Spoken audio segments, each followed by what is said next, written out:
Assalamualaikum warahmatullahi wabarakatuh. Nama saya Tri Sari Dewi dari kelas G. Hari ini saya akan memberikan materi mengenai bahan ajar digital dan multimedia. Seiring perkembangan zaman teknologi sekarang, pendidikan menjadi berkembang lebih pesat, apalagi tentang bahan ajar. Bahan ajar tidak hanya buku, tetapi bisa juga berupa digital dan multimedia. Yang pertama, bahan ajar digital itu ada audio. Audio merupakan bahan ajar yang mengeluarkan suara. Bahan ajar audio lebih cocok pada mata pelajaran bahasa asing, karena bahasa asing mempelajari tentang berbicara. Jika bahasa asing hanya menggunakan tulisan saja, maka anak-anak tidak akan lebih cepat menyambung, karena bahasa asing itu dia menggunakan pendengaran dan berbicara. Jika anak-anak tidak menggunakan audio, maka anak-anak tidak akan mengerti bagaimana cara pengucapan kosakata pada teks tersebut. Bahan ajar audio juga bisa dimanfaatkan untuk merekam suatu pidato, merekam wawancara, dan merekam suatu rekaman yang sangat penting. Contohnya seperti pembelajaran kita hari ini. Jika kita merekamnya sekarang, jika kita seminggu ke depan kita lupa, kita dapat memutar kembali rekaman hari ini dan dapat mengerti bahwa materi hari ini dan bisa mengingatnya kembali. Keunggulan bahan ajar audio yaitu relatif lebih mudah digunakan untuk berkomunikasi. Yang kedua, lebih mudah ditemukan. Yang ketiga, lebih ringkas. Bahan ajar digital yang kedua yaitu ada video.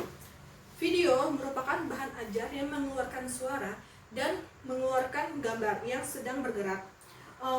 Video lebih baik daripada audio, karena audio hanya mengeluarkan suara, tetapi kalau video dia mengeluarkan suara dan gambar yang bergerak.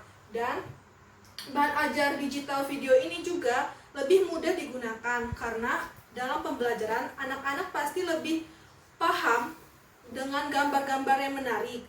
Dan dalam bahan ajar video ini, anak-anak pasti akan lebih menarik dan lebih paham dengan pembelajarannya.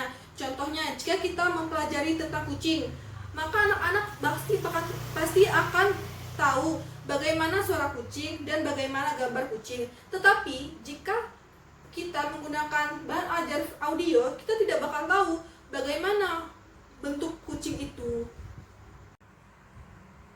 Keunggulan bahan ajar digital dan video: yang pertama, untuk menambah wawasan kepada siswa. Yang kedua, untuk meningkatkan motivasi belajar siswa.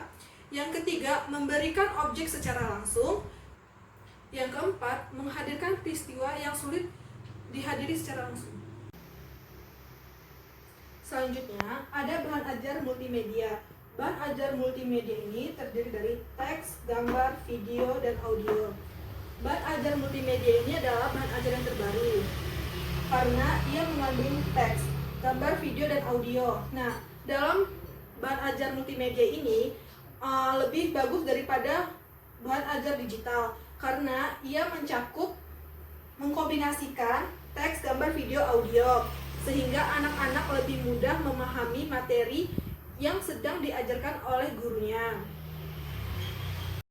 Bahan ajar multimedia ini sangat sering digunakan, karena dalam bahan ajar multimedia, guru dapat memberikan gambar-gambar yang tidak mungkin dimasukkan ke dalam kelas. Contohnya, kita mempelajari tentang hewan harimau, tidak mungkin guru memasukkan hewan harimau, tetapi guru memberikan video-video tentang harimau.